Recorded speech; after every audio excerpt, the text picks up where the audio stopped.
This week on One Crazy Story, Chris Clark joins us to talk about what it's like to perform on America's Got Talent. So now, in my mind, I'm thinking, gosh, they're shelling out hotel room, this, that. They must like me. I don't think I'm going to have anything to really worry about. I think I'm going to get to the next level on this, you know? Right, little do you know, they're flying in the ballet dance team. Oh, God. You know what I mean? Like the cheerleaders. Chris is like, oh, I'm special. And so is everybody. Yeah, you start like, to think that you're special. I know, right? You're like, I'm a... Now we're all getting they got us all flights. Hey everybody, welcome to another edition of One Crazy Story. I'm your host, Nate Armbruster, and this week I talked to Chris the Wedding DJ, Chris Clark, the Wedding DJ. He's a comedian, magician, wedding DJ by trade, but also you may know him from the TV show, the very popular TV show, America's Got Talent, as Chris Clark, the Wedding DJ. Now, I met Chris years ago and just in the open mic scene, you know, when I was first starting out, and he was always this really nice guy, and he always fascinated me, and the more and more I got to know him, the more I realized how many times this guy's been on television for the most unique reasons. It's unbelievable. This guy's got more TV credits than anybody. I mean... at open mic level of, and he hasn't even done stand-up on TV. That's what's crazy. So he gets on all these shows doing such interesting things. Like he was on Letterman a few times. I think actually 2 times. You can find all this stuff on YouTube too. Definitely check it out. It's quite interesting. He even did the Tonight Show with Jay Leno. That was the first time I saw him on TV. And then, yeah, so I think the most recent, I think he even did like Rachel. He's been on a bunch of TV shows. He's very, very successful in that area of his career, for sure. I wish I'd been on television that many times. Maybe I wouldn't have a podcast. He's a super nice guy, and I think one of the biggest shows he's done, other than those 2, I guess, one of the later things he did was America's Got Talent. This was a big deal for Chris, okay? I mean, it's a lot of people watch this show. You know, this is a big deal for any comedian, any sort of performer.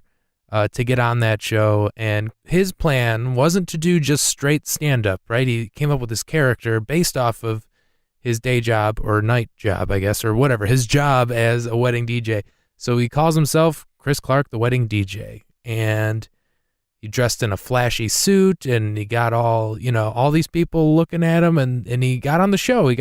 They liked his jokes enough to put him on, and you'll just have to listen to the whole episode to find out what all went down. It was quite interesting, but it's such a unique experience going on that show, and I had never been on it. I've met and worked with people who've been on it, and everybody's got something to say about it. So I thought Chris's experience was pretty unique, and I thought it would be a fun episode to do. So that's what I talked to this week. We talk about America's Got Talent, what it's like to go through the whole process, and what it's like to be on stage in front of all those people, knowing that many people are watching you, and also kind of making fun of Howard Stern, which takes a lot of guts to do that, Chris. So applause to you.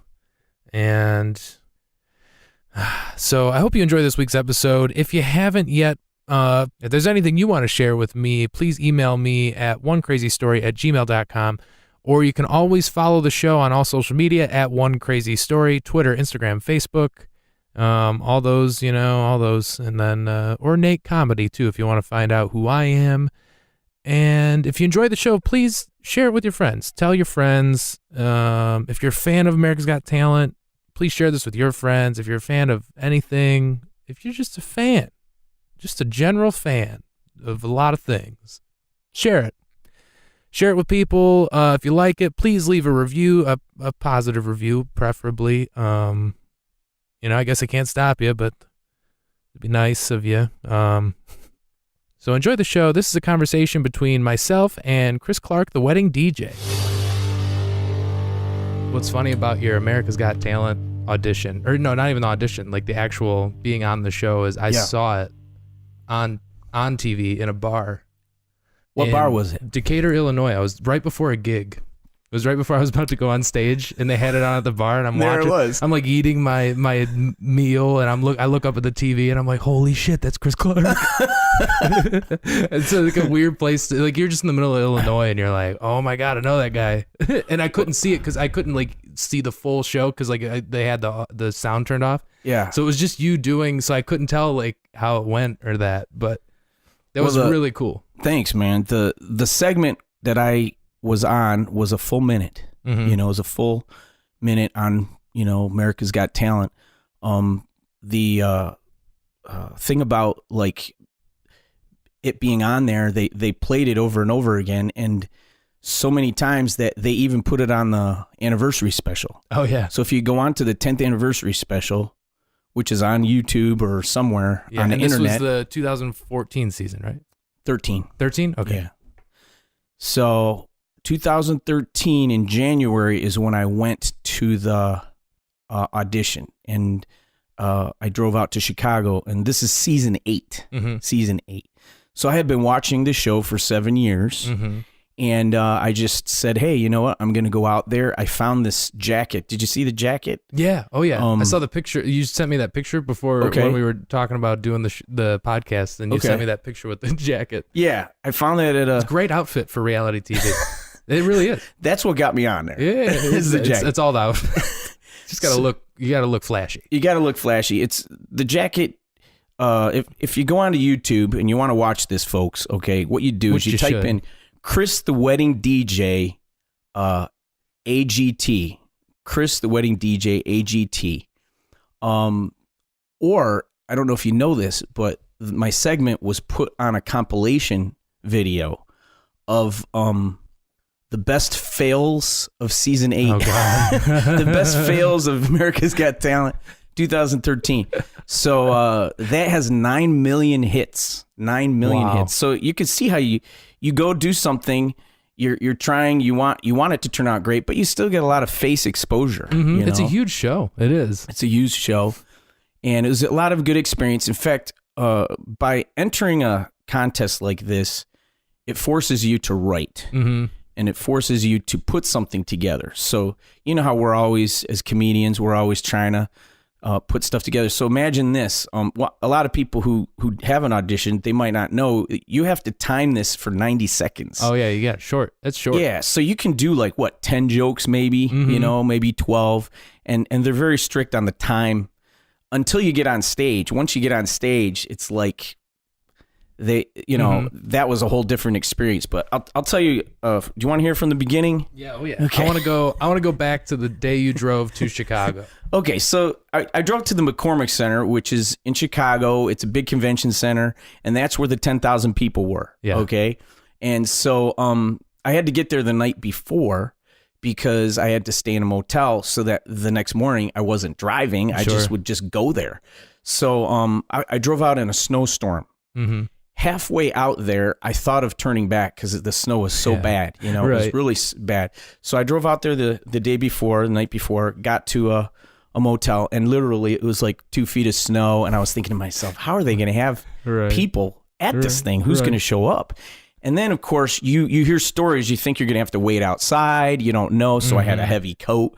I brought a luggage bag with me full of, you know, food and whatever I needed. Right, and this is the first time you've ever done this, right? First time I've ever done America's Got Talent. Yeah. 2013, season 8. So I'm always big on first impressions. So I had this coat on. Now, for everyone to know this, I am a real wedding DJ. That's what I do for. You're a pretty successful wedding DJ, actually. Yeah, you've seen. Yeah, that's how I earn a living as part of what I do. Stand-up comedy. I'm also a magician. I do a variety of things. Stuff. Yeah. So my idea was to create a character, Chris, the wedding DJ comedian. You know, and how many comedians have you heard talk about relationships and weddings and things like that? So I put together a 90-second act that was like, I wanted to look like the cheesy wedding singer guy, like Adam Sandler. Yeah, you did a good job. It was a great outfit. I looked cheesy, you know, I looked like, you know, kind of a cross between Adam Sandler and, what's his name? Lodka. What's his name? You know? Yeah, I know you're talking about, And the name escapes me. You know. Yeah. But yeah, you definitely had the wedding DJ look. You had this whole character ready for the show. I had the character going, and I wanted to make sure that when I walked into the room, I had everything on, like I would look for the show. So it was a first impression thing. So man, that worked, because as soon as I got in there, I saw a guy looking at me, and then he was on the headphones. And then when I got to the front door, a girl says to me, "What is your name?" "Okay, come with me." And she puts me in this other area. They're like looking for people who are dressed just wacky. Yeah. I don't even care what you do. Don't even tell us about your talent. Just you look ridiculous. Yeah. Don't even tell us. Exactly. You know. Yeah. So basically, you know how that is. You just kind of sit there and you wait, and then they put you into another group and you wait, and then they're filming people in that large holding room, and you're talking to people, kind of making friends. And when I was there, I just, to myself, I said, hey, I'm just going to do this routine the way I have it and see what happens. So now let's go to where I'm auditioning, at McCormick Center. Now, this is for anyone who's never done America's Got Talent. You have to pre-audition before you're picked to go on stage with the celebrities. So I go in a room, there's like a dozen of us. And it's just the other talent, the other people auditioning, and the producers, like the people watching. So there's no audience. So it's really awkward. No audience. It's awkward anyway. It's awkward. You're in there with maybe some dancers, some singers, you know. Yeah. I think me and one other guy were stand-up guys. Yeah.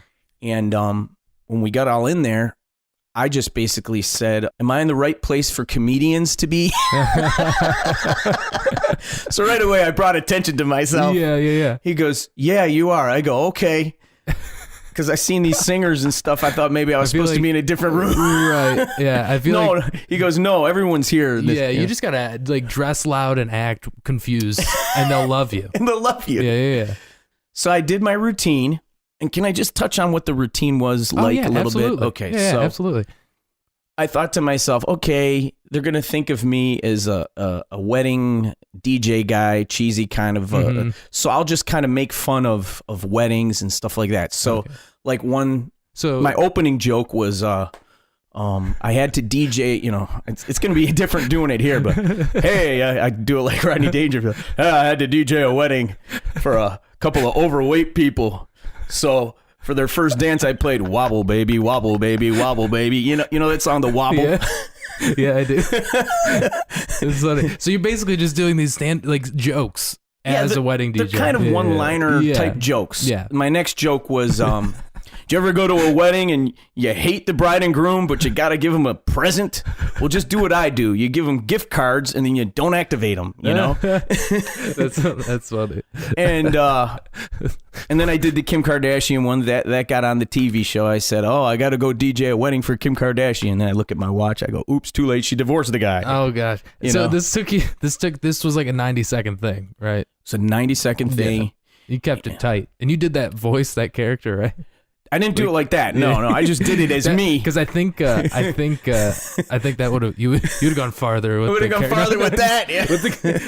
with the like, hey, that Dangerfield-esque. Yeah. Just channeling Rodney for these. Actually, what's so funny is when I got on stage, it kind of turned into Don Rickles-esque. Yeah. In fact, after it was over, Howie Mandel came backstage and he was talking to me to kind of like, you know, I don't know what they're doing, like some sort of damage control, you know. And so I said, so he goes, I thought you were going to go Don Rickles on us or something, you know. Oh, wow. And I said, maybe I should have, you know. But thanks, Howie. Yeah, thanks. Tell me Howie. now. That was nice meeting him. You know, that's still pretty cool. But like for him to just be like, here's what you should have done. Why didn't you tell me that shit before I do this, man? Exactly. So anyway, I'm in that room and everyone auditioned, and then we all went out, and he just asked me and a girl who played guitar to come in. So she came in and played her guitar thing, and then the guy says to me, do some other routine. Do you have a different routine? Because I heard that one. You have a second routine. Sure. I said, yeah, I have some other jokes. So I had... And you had some prepared for real? I had them prepared. That's good. Yeah, I had them prepared. I knew to prepare two things. They kind of say that on the internet. It's a suggestion. Yeah. Like with the singers, they want them to have more songs. Sure. So I had other jokes. I can't remember what they were, but So then he goes, "That's great, Chris. Chris, that's great. Okay, here." And he gives me this piece of paper or whatever, and he goes, "Take this to so-and-so, and they're going to let you go upstairs." I go, "Oh, okay." Ooh. So now I get to go upstairs and no one else gets to go upstairs. I'm like, did I win? Yeah, did wow, I win advanced. everything? I felt like I advanced, I was like, oh man, Well, I that's got still to a start. good sign. You're still in there. That's all it is. It's I'm just still in there. You're still in there. You That's all know? you can do. That's exactly how I felt. I thought when I went up the escalator to the upstairs area, I thought to myself, I'm still in. I'm still in. So I went to a room where then now you had to re-sign up again because you're going to go now in front of the actual executive producers, and that's so these are the people. These are the people. Yeah, that guy downstairs, he's like an intern. Yeah, exactly, like an intern. Yeah. Yep. So then I had to wait like another hour and a half or whatever. You're waiting all day. Yeah. So I had gotten there like 6 a.m, and I think I left at 8 at night. And I hope you got 2 nights at the hotel. Boy, I can't remember actually, to be honest with you. I think, I know. I went out to dinner because after the executive producer thing, I was pretty sure I was on the show, at that point. Right. To take you that far, you might, you'd assume that they really like you. That's what I thought. Yeah. See, because in my head, I was going in there thinking, hey, this is a unique thing. If I make it to this next level, they're digging the character. That's cool. Yeah. You're onto something. Yeah. For some reason. Yeah. Like, I mean, they might not tell you what they really like though. They're very vague. Right. Like, we'll just we'll put you in this room, do the thing again, put you in this other room. keep doing it. This guy's, I just like the jacket. I think the jacket. Yeah. I got it at a garage sale, for $5. There you go. And it makes me look like one of the, platters, yeah. Or the Temptations. I look like the Temptations. It was a great wedding DJ look. So you do the whole executive producer portion of it. Yeah, I go in there. They're asking me questions. Okay, do your stand up, and I do it, and just totally, hardly any laughing, just little smiles, and okay, very good. And then the main producer guy, he asked me some questions and things like that. And he just turned to the guys and he goes, well, what do you guys think? This is what we want, isn't it? And they all go, yup. And then I just thought, now why would they say yes? And he goes, this is what we want, right? Yeah, right. Okay, Chris. Hey, looking great, Chris. Looking great. We'll be in touch with you. Chris, the wedding DJ. So I'm like, we'll have you on. Yeah, I'm walking out of there. I'm pretty much slam dunk, Absolutely. So I'm calling people at home. I'm going, look, I got this. I'm on the show. I can tell. I wouldn't have any other. I mean, when the executive producers are like, we're into this. Yeah. Why wouldn't you be? That'd be. And it was true. A week later, just not even a week later, I get the email. You're on the show. That's awesome. So and it's I was official. excited. Yeah, I was excited about it. Then I started telling people. Yeah. I started telling the local comedians, and I'm like, guys, help me out. It's I'm an trying exciting thing, man. Yeah. That's better TV credit than most people around here have. Yeah. Yeah. So I just wanted to get some input. I went to some open mics, and sure, work your set out a little bit. Talked a little bit. Yeah, I kept running it and just perfecting it. And, sometimes it was good. Sometimes it was, needed work. But as I watched the show, I started getting this feeling that I needed to have some comeback lines in case Howard would attack me. That's smart, though. That's smart. Yeah. That's a good move. So I had some comeback lines. I've heard some other people who did the show and like actually made it onto that portion of the show, and they were like, yeah, we did the same thing. They all did the prepping for, what Howard might say. Because, that's really, I guess, your only worry. He's probably the only one that's really going to be combative in any way. Yeah. Because I had Howard, I had Heidi, I had Mel B, and then I had Howie Mandel. Mm-hmm. So you get the email. I get the you're email. on the show, you're on your set, and now... That was in January. Yep. May 19th is my day. Okay. It's like a Thursday. Yeah, and you had to go back to Chicago for this? Yes. Mm-hmm. And they said, we'll be in touch with you. And they got in touch with me like 2 weeks before the taping. Mm-hmm. And it was at the Rosemont Theater in the Chicago metro area. Mm-hmm. And I had never been there. Yeah. There's a lot of big hotels around there. And basically on the email, they're like, okay, you have a choice. We can either give you gas money and you can drive there, or we can fly you in. I'm like, dude, freaking fly me in. Oh, absolutely. I'm gonna go. No one flies me anywhere. I'm taking that goddamn flight. Yeah. I want to feel like a celebrity the whole time, you know? Right. No, I mean, shoot, if they're offering, why not? Yeah. So that's exciting. So they fly in. They fly you in to O'Hare, and then they shuttle you to the hotel. Yeah, that's great. It was one of these Lincoln Town Car type deals. That's cool, man. And they treat you right. That's good. Yeah. And so now in my mind, I'm thinking, gosh, they're shelling out hotel room, this, that. They must like me.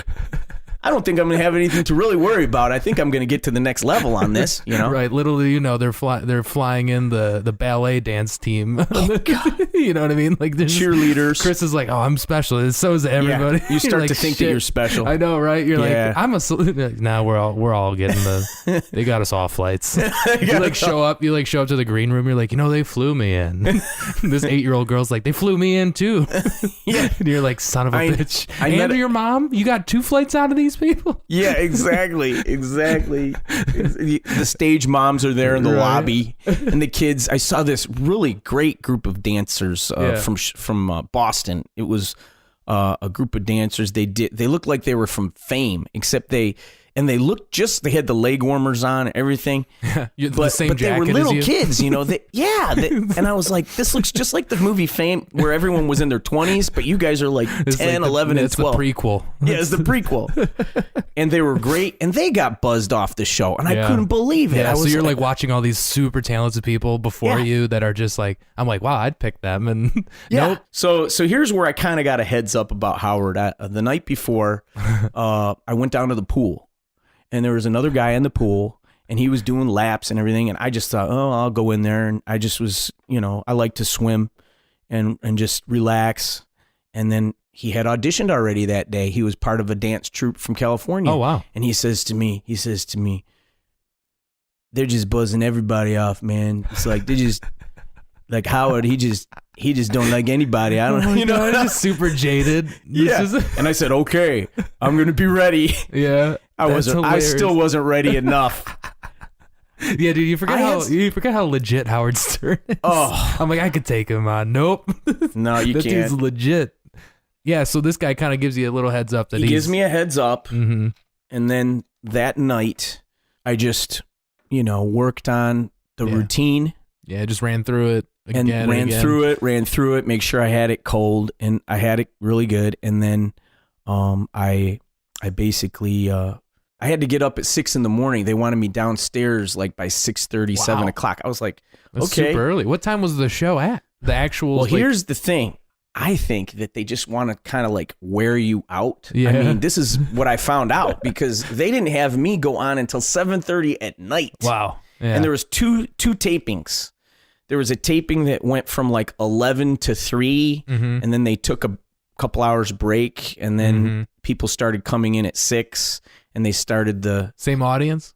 Oh no, whole new audience. Whole new audience. And then they brought people in around 6:30. Wow. So they got you up at 6 a.m. And I said to them, "Can I go back to my room and just close my eyes?" And the girl's like, "This is later in the day," and she says, "No, because you may forfeit your spot." Well, then at that point, I was like, my spot, maybe I'm on there. Yeah. But let me tell you how it was when I got there. So you get to the Rosemont Theater. They have this kind of dingy room, and it's too small for the amount of people. Mm-hmm. And there's a girl's bathroom and a guy's bathroom, and then upstairs is where they have Subway sandwiches and Snapple the whole time. Little craft services for the talent. Yeah, exactly. That's right. So, celebrity Chris Clark. Yeah, all I had to do is walk over there because it was right across the street. So I just I get in there and I'm thinking I'm going to be on pretty soon. Well, as I'm sitting there, I see this lady come in, and she's part of the Chinese acrobats because I recognized her from the promotional material from the Chinese acrobats. Oh yeah. And I go, wait a minute, they got Chinese acrobats in this? How do you compete against them? I'm just a wedding DJ. Yeah. How can what I'm doing? These girls are amazing. Yeah. How do they not win? So there's Spoiler. that. There's that going through your head. Yeah. And then all of a sudden a cheerleading team comes in with like 50 cheerleaders. Flew all these people in? God damn it. In my mind, I'm thinking they're never going to make it. They're never going to make it. You know, cheerleading team, come on. And all the parents are there. And, you know, I'm thinking, oh, I can beat them, no problem. And they got to the next level, not me. They got that's picked. funny.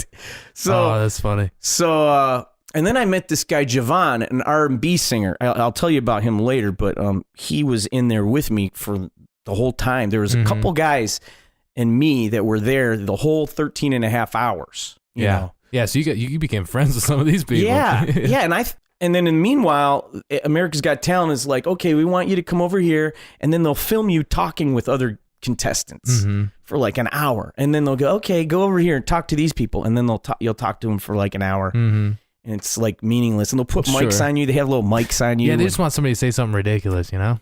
Just like get some not exteriors, but they want to get some mingling shots. Yeah. Andy Kaufman was the guy that I was trying to say earlier. Okay. Andy Kaufman kind of has that goofy jacket. Yeah. And it was that character that he used to do. He used to do a character. So that was I liked that particular that style of kind of like annoying. See, what I wanted to be was like the annoying, cheesy wedding DJ guy. That's smart though. Going into this thing with like a weird character in mind. That's like the only way. I mean, very rarely. I think Tom Cotter was the only like true stand-up comic. Well, him and the other kid from Chicago, I can't remember his name, Jared or something, young guy, but him and Tom Cotter. Taylor Williamson was on the he made it. Yeah, Taylor, he was on the same year as me. Right. So yep. So Taylor, he did great. He's very funny. Yeah, he got up to the last. Tom Cotter's been in comedy won. for Tom like, Cotter won. Yeah, well, he was a runner-up. He lost to Dogs. Oh my God, he did lose. Do you remember that? I mean, that poor guy. Dog act. Yeah, I know. And he's been in comedy for probably as long as I've been alive. You know, that guy's been just on the road. And, you know, he finally gets. But like, other than those two, I can't really think of any just like non-character stand-ups that have done it. You know what I mean? Yeah. So you come in with this character and this act, right, as the character, which is smart because you stand Thanks, out. Man. You stand That's out. all I was trying to do. I was just trying to stand out. I mean, you know, it was something I just came up with for the show. It's not like I was out gigging with this character. Right. It's just something for the show. Yeah, because I go to so many weddings. This particular gig calls for something like that. Yeah. Like one of the things I say is, you know, the best thing about being a wedding DJ, I'm not the one getting married. Yeah, that's true. The second best thing is I'm the closest to the buffet, you know? Put me by the food. Yeah, I'm right by the buffet. Dude, yeah. I can reach over to the food from where I'm sitting. That was how it was last night I did a wedding, you know? Oh, my God. And yeah, it was, the buffet was so close. I have a lot of power at weddings too. I have a lot of power. The DJ. The bride and groom go eat, and then I go up right behind them in front of all the guests. That's great. Oh, that's great. You get to cut right to it. Yeah, I go right to it. Dude, I gotta be a wedding DJ. I'll have to get into this business. It pays well. Yeah, it does. Pays well. Okay. So I want to get back to this. So where were we? I've been sequestered in this room. So they put you in this room. They tell you to start talking to everybody. And so I made friends with Javon. He's an R&B singer. We're like tight the whole time. And then there was a girl and her mom. We became friends. The little girl, she did roller skating tricks. Okay, and they buzzed her off. She came out crying. Oh man, I felt so bad for her. I'm looking at her. And I feel bad for her. You're watching a little girl come off stage crying, and you're just in the corner, just like, oh my God, what am I in for? Yeah, what's gonna happen to me? That's what I was thinking. I was like, oh, this is terrible. nothing like being a grown man backstage about to do one of the biggest shows you've ever done, and then. As far as amount of people, right, as far as like how many eyeballs will be on this set. Yes. You know what I mean? Yes. And I was thinking about all my buddies. Right. Comedians. Not to mention I want to look good in front of my buddies. Not to mention the people that will text you whether or not it's good or bad. Yes. You know what I mean? Like you're talking about just millions of people watching this. So you're thinking this poor girl's crying and you're like, I don't know if I can do this. Just like, so you're let me look at my notes here for a minute. It's okay.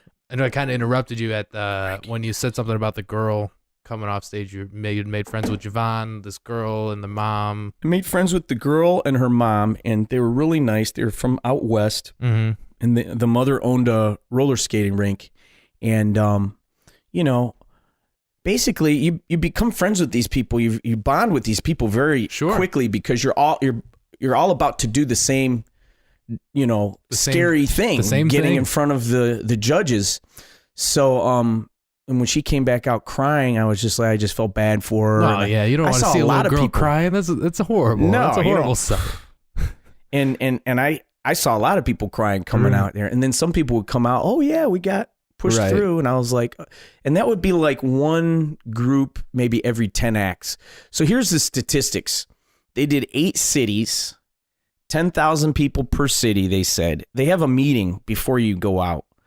Both the morning and the afternoon, they'll tell you that you're one of 400 acts that made it this far. Wow, and out of the 80,000 people, that's about a 2% ratio. That's pretty good. Yeah, it's not bad. Okay, so fast forward to you getting to go on stage, right? Okay, so while I was backstage there in that sequestered room, I saw that there was a door that you could actually go into the auditorium, So I went in, and I was looking around, and the girl's like, "Get back in here! You can't be in there." And I'm like, "Why are they being so secretive about the auditorium?" Yeah. And so basically, I'm waiting, and then it's getting closer. And do they even give you any idea? Like, you're up and you 3 people, then you. They don't like come out. No, they don't do that. I didn't know when I was going on, so and it wasn't wait until here. We'll tell you. They're like, wait here. We'll tell you when it's time. That's pretty much it. They don't even give you a heads up. They just come grab you, basically. Yeah, pretty much. Yeah. They had a dry erase board. And they kept changing it so much. Yeah. And then, like I said, I was there for the whole first taping, so I couldn't go watch it. They wouldn't let me go watch it.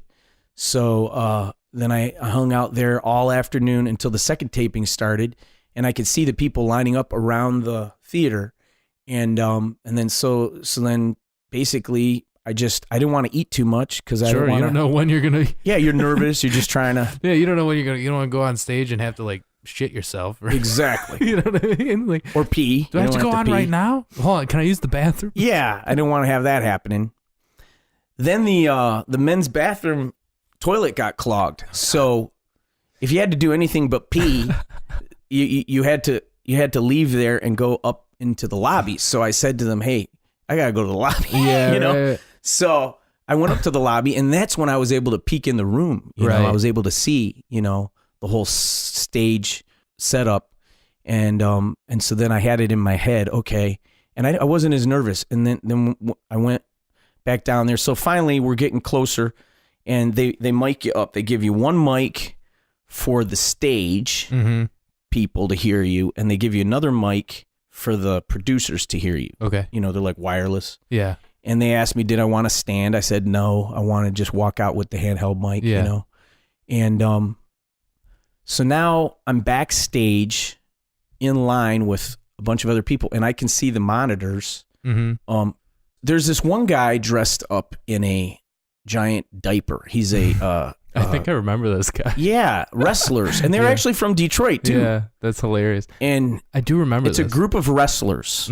Okay, they happen to be just before me coming out on stage. Okay, so just to give you an idea, there's these wrestlers. A lot of them have their shirts off. They've got tattoos. They've got masks on their faces, and there's this one guy in the giant diaper.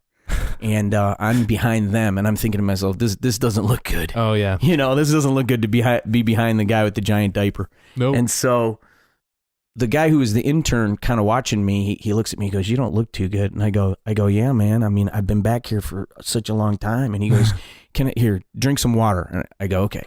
So he says, "By the way, just do whatever you want on stage. You got your routine?" I go, "Yeah, I got the routine." He says, "Well, you can just do whatever you want." I go, "I can do whatever I want." Now, is that good or bad? What is he saying this for?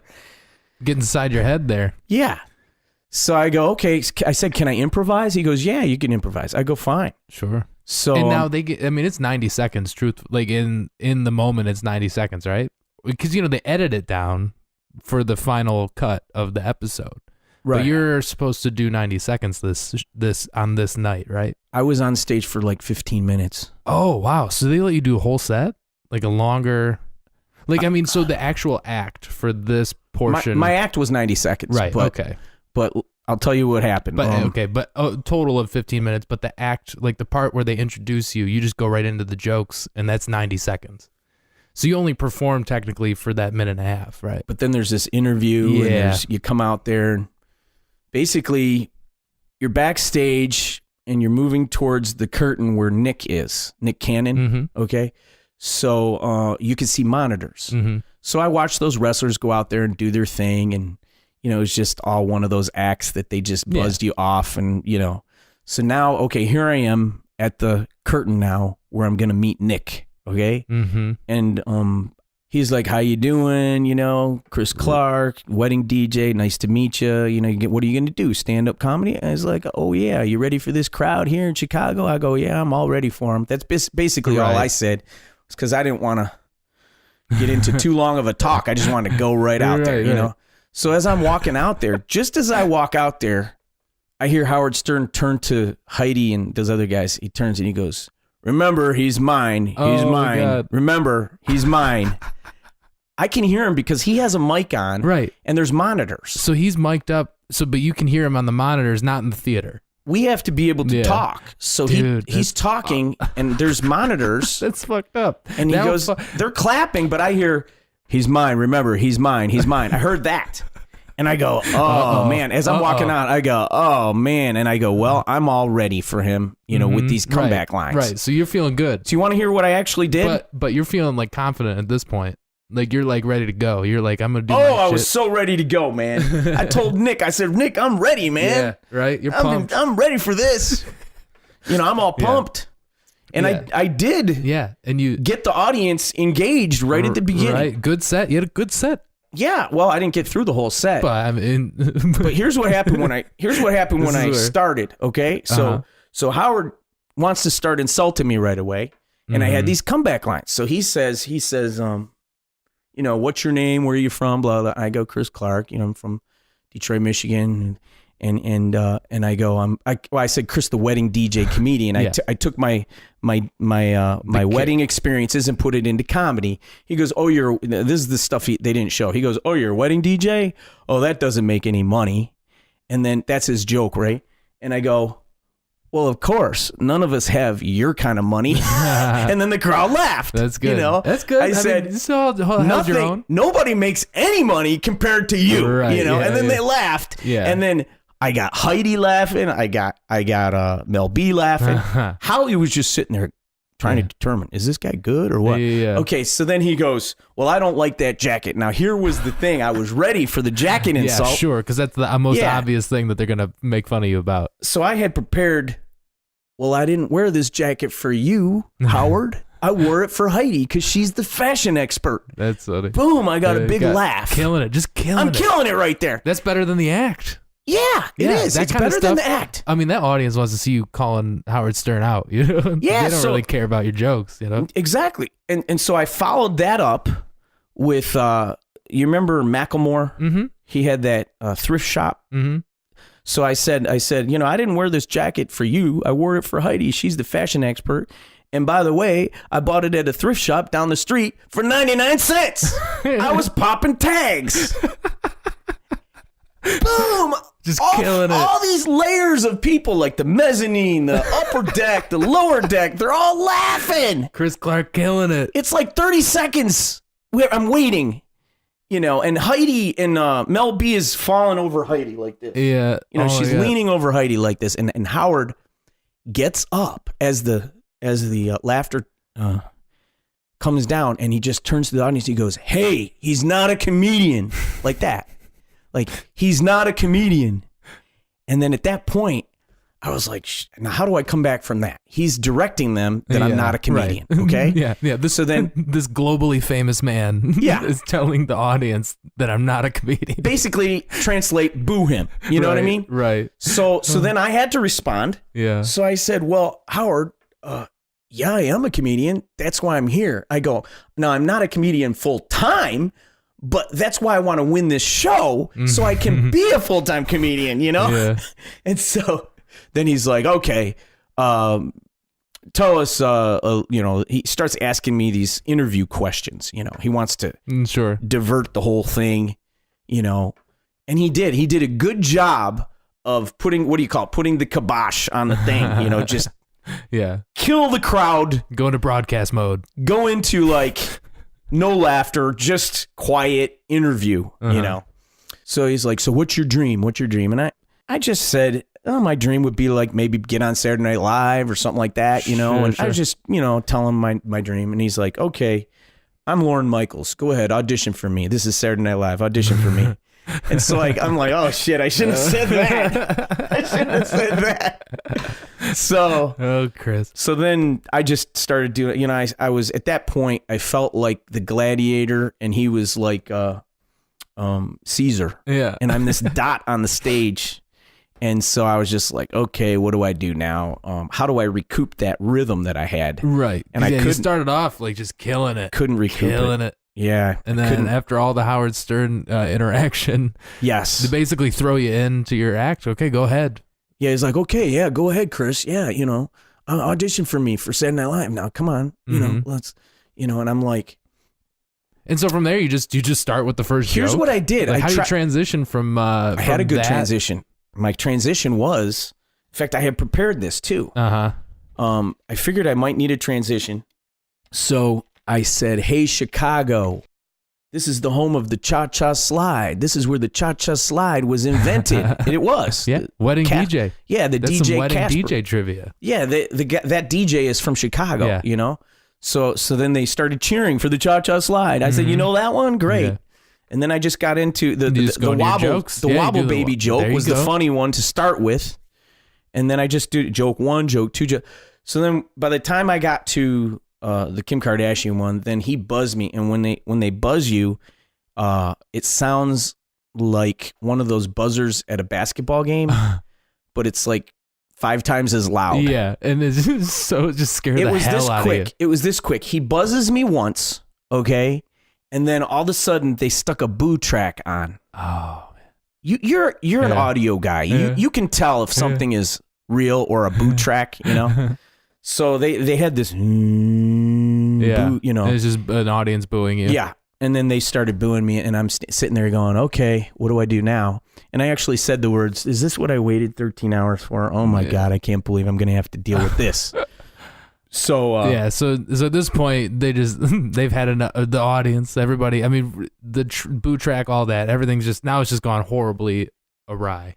Now there's no return. Yep, there's no return. No chance of you coming. There's no back. return. Yeah. So I started thinking about the wrestlers, and I'm thinking about, well, why don't I just be like one of these wrestlers and just argue with them? You know, in a nice way. Not, I'm not going to swear or nothing, you know. So then that's when I came up with Take the X Back. So I just started saying, you know, because then Heidi X'd me and Howie didn't X me, just the 2 girls and so I had 3 X's. I'm out of there. And so then I just started saying Vegas, Vegas, Vegas, Vegas, and no one's doing it with me, right? Just me. what like you just where did that come from? Like, because it's just like, and nobody had your back. That sucks. You're right. I improvised that, didn't I? I was just like, oh my God. I was like, take the X back, and I started doing this, pointing at them. Take the X back. Take the X back. Take the X back. Vegas, Vegas, and then that's what I became famous from. Was that I don't know, famous, but I'm just saying, like, that was what they knew me. I was known for Take the X Back. That was your that was your big moment. On the show, that was what that's what people will remember. And fans of the show will be, you're the Vegas guy. They do. When I went back the following year and auditioned again, because I went back 2 more times. So I've auditioned for America's Got Talent 3 times. By the way, when I go back, like if I were to go back this fall, you know how you go to an audition like this and no one knows who you are? Sure. When I go, everyone knows who I am. Oh, yeah. The producers, they all know who I am. That's awesome. Some of the auditionees are taking pictures with me. That's great. I'm not making this up. I would do it every year just for the attention. Just to do it. Just to do it. Yeah, just to do it. Why not? Yeah. Oh, my God. So, and I like to dress, you know, sparkly and kind of, you know, because DJ-esque. Yeah, if I go in there with a plain t-shirt on and stuff, they're not going to know me. Nope. So So after you bombed or not, well, you know what I mean. No, you know listen. But like after you, say it what it is. I accept my defeat. I bombed. So and I would say I have the best bomb story. It's a great one out there. You know what? It was fun. It was still fun. You know what I mean? I'm still alive. But after that set, they talked to you after, right? Oh my God.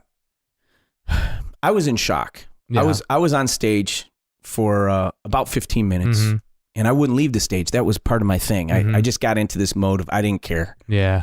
Take the X back. I'm not leaving the stage. You tell me to leave the stage. You want me to leave the stage? Pull me off the stage. Vegas. That's what I did. Yeah, but they liked it. So they weren't. Yeah. Oh, I was looking over. Where's Nick? Yeah. Come get me, man. Yeah, right. Okay, so finally, I just go, thank you very much for the opportunity, and I walk off the stage. Yeah. There's Nick, and there's the camera guys. They're waiting for me to do some outrageous thing again. Right, and because you were on stage just freaking out. They're like, how are you, Chris? What did you think about Howard? I went, Howard was Howard, I mean, I just did my best, I wasn't going to get into any kind of right. Cursing or whatever. Sure. I don't know what they're looking for. Yeah. But then all of a sudden, this lady from England, she's like, Chris, come over here. Someone wants to talk to you. And it was Howie Mandel. And he comes back and he gives me a little hand fist bump. And he's like, so you were on Leno? I go, yeah. And he goes, how did things go on Leno? They went great. He goes, really? Yeah.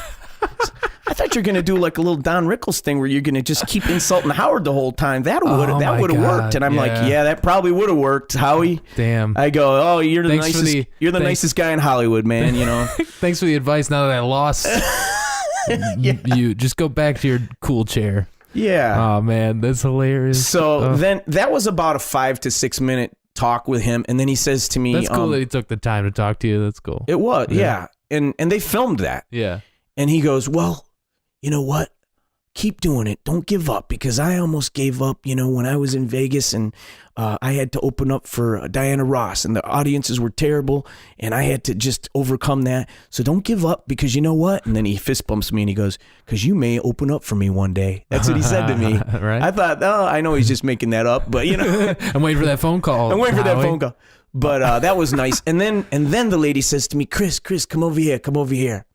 So I stand there, and then this big arm comes around me, and it's Heidi Klum. No way. Yeah, this big arm comes around me. She goes, because, everything was kind of crazy back there. Sure. So this big arm, so Heidi came back. Wow. And she goes something like, she was like, honey, everything's okay.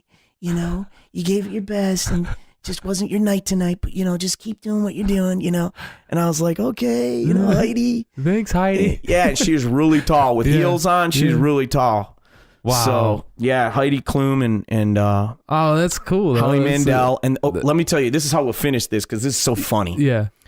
The guy who's the intern, he goes, okay, Chris, follow me. So he takes me out. He goes, here's your bag. And there's the door. He doesn't say thank you. Wow. He doesn't say, here is a Happy Meal gift certificate to McDonald's. He doesn't say that. He says, there's your bag. Okay, and now there's the door. And you see that girl up there?